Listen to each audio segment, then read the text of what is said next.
Surtain, Seminoles 24/7. Nice to meet you. Good to meet you. What about this job was attractive to you? What are your thoughts about the Florida State program and I guess what it offers you for your career?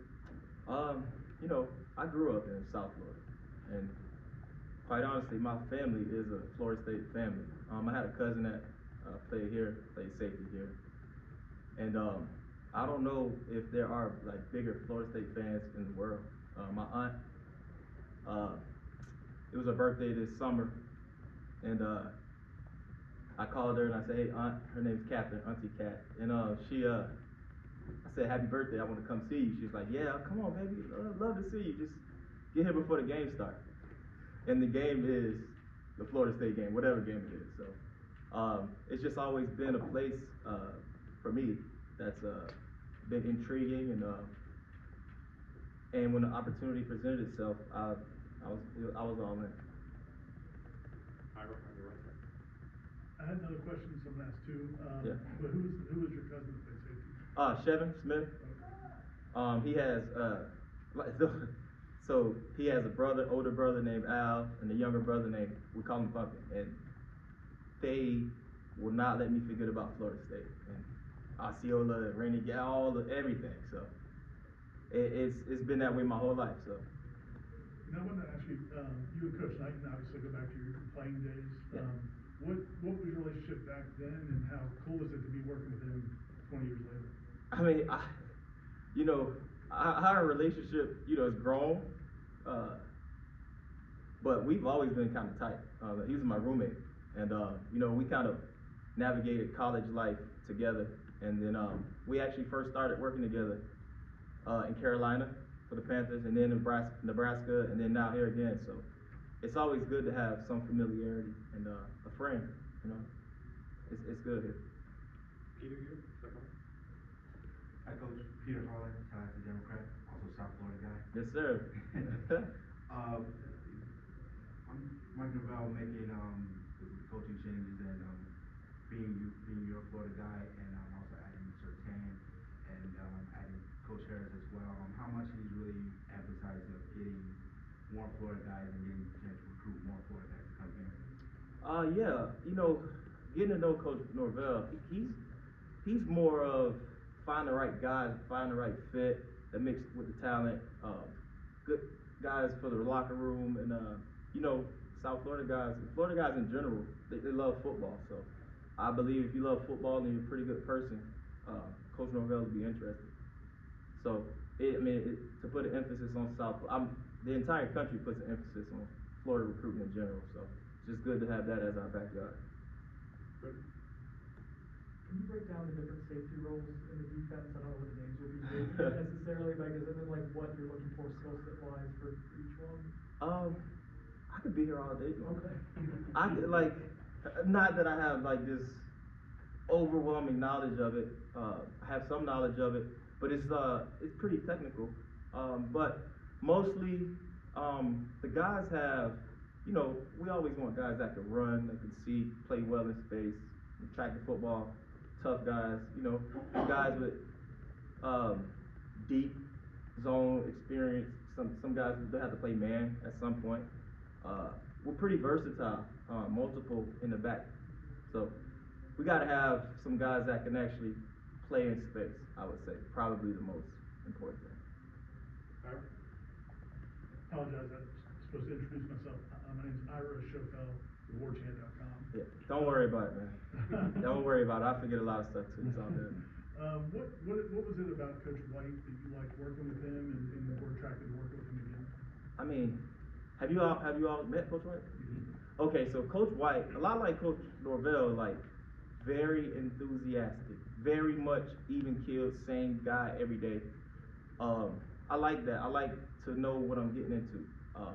I know for me, choosing a job is very, very important that people's ideals or what their beliefs align with what I believe in. And I believe you put the student athletes first. And I work in a servitude profession. I like to serve those guys. I want to make sure that I'm putting those guys first and pushing them to be whatever they can be and trying to max out whatever God gave them. And I believe that's what Coach White stands for, and I believe that's what Coach Norvell stands for. So it's an easy transition for me. Chris, here in the front row. Chris Neat with Knowles 24/7. Say that again, Chris Sneak? Chris Neat. Neat, got it. With Knowles 24/7. What have you learned about the defensive backs, specifically the safeties that are in here on the roster? We have a lot of talented guys, you know, a lot of guys that can do a lot of things, and I'm excited to, you know, get my hands on them and get to try to figure out what exactly they can do and some of the things that they can't do, and just get on this journey of trying to improve every day. So I'm really looking forward to that. I met a couple of the guys. I like some of their personalities. I like some of their seriousness about the game of football and improving. I like how a bunch of them are off the field. A lot of like minds. So. Liam, Hey, Coach, Liam Rooney from the Tallahassee Democrat. Talking about Florida State as a history, especially with the secondary, Mhm. a lot of great players coming through. Is that something that kind of excites you and maybe motivates you, especially coming off the season that they just had to get those guys, you know, those names kind of etched in stone with some of the greats that have come through here? Yeah. You know, honestly, I try not to look too far out ahead. Try to get, you know, I'm kind of narrowly focused. So I'm just gonna challenge the guys to get better every single day. But the exciting history is what it is. And there's a certain standard that we will have to live up to, man. The only thing that I can promise is I'm working every day with the guys to get it to that. So, but like I said, it's a bunch of talented players that they could become household names in the near future. So definitely looking forward to that.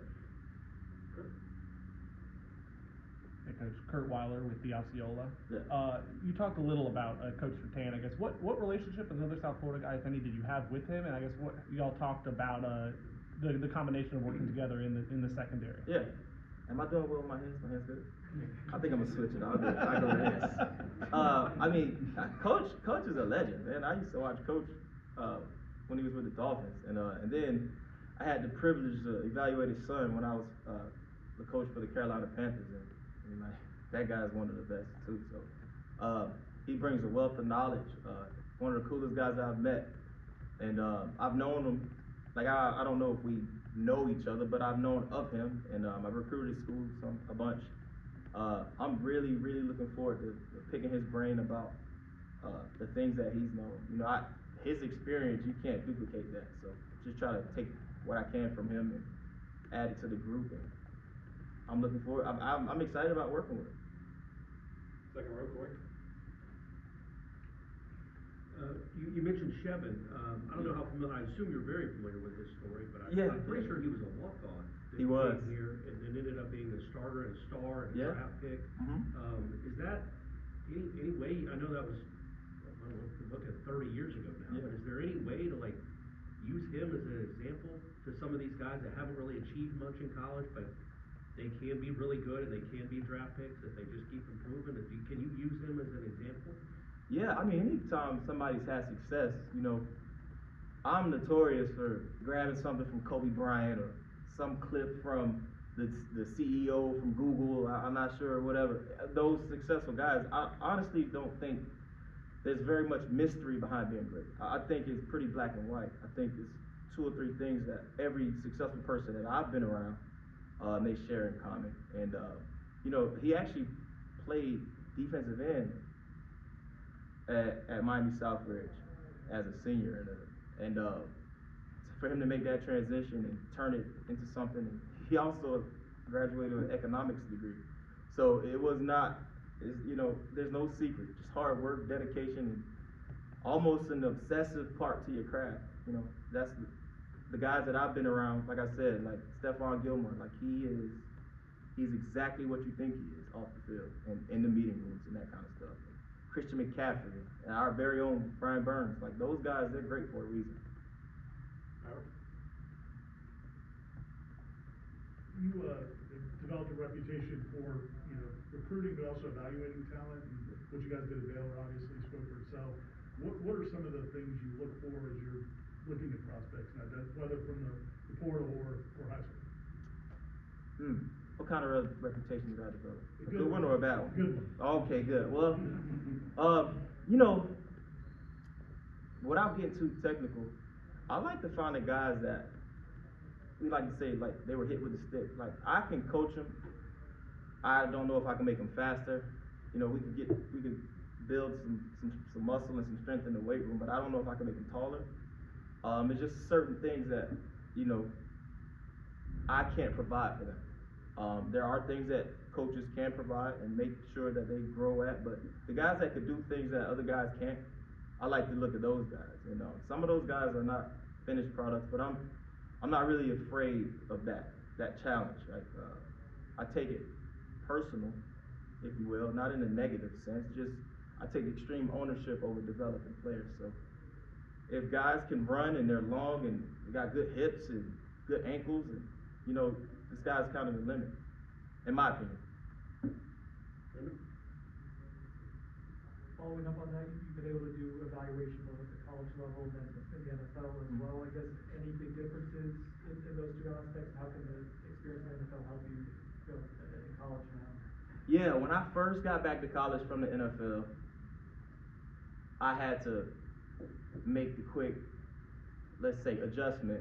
So in the NFL, you look at 22-year-olds, 21-year-olds, 23-year-olds. Now with COVID, 24-year-olds, 25. The other subject. But those guys are like more mature. I mean, like not socially. I mean, their bodies, and they're pretty much, they are what they will be. In college, is a blank canvas most of the time, coming from high school to college. I'll be more, you know, apt to or more willing to find rawer guys, more raw. Is that a word, rawer? Yeah? Cool. More raw guys, more inexperienced guys, and try to teach them what I want them to know and what I want them to do, transitioning from high school to college. College to NFL is a little bit different just because of the time and the numbers, and there's not as much development. There is still development, but you know, you don't get a lot of good on good in the NFL. You're most likely not doing the kind of things that we do on a daily basis here in college, game week, etc. Spring ball, you know, that kind of stuff. So, but they can be further away from being great football players in high school than in college. We're gonna Aslan for the last one. Aslan Javandi, WorldChamps.com, Yeah. On3 Network. With recruiting being so important, for so long we heard about it's relationship based, but now there's other things obviously factored into recruiting. But what do you think is it about you personally, and maybe you along with Coach White, Coach Snyder, what have you guys kind of created to recruit so well? What is your kind of, I guess, your pitch to the players that seem to be so successful? I actually don't know if I have a pitch. I'm just always myself. And a certain demographic, certain group of people kind of identify with that. You know, people, you know, I think as a society, we're getting smarter. Like the younger guys are more experienced at a lot. They know when you lie to them, and they can smell it a mile away. So I just try not to lie to them. And I don't promise anything that I can't give them. I can't promise them a starting spot. I don't know how things work. I wouldn't be disrespecting the guys that I have in my room, because those guys come first. But just the real conversations that I'm willing to have and the honest opinions. I'm a relationship guy. You know, I have a wife and two kids, and I love them. And if I look at a player any different than I look at my son, then I think I'm a fraud if I'm saying I'm family. And that's what Coach Norvell is about. Family is family. That's not just a word that we throw around here. It's an action verb. So that's it for me. Okay, thanks, guys. Appreciate it. Thank you.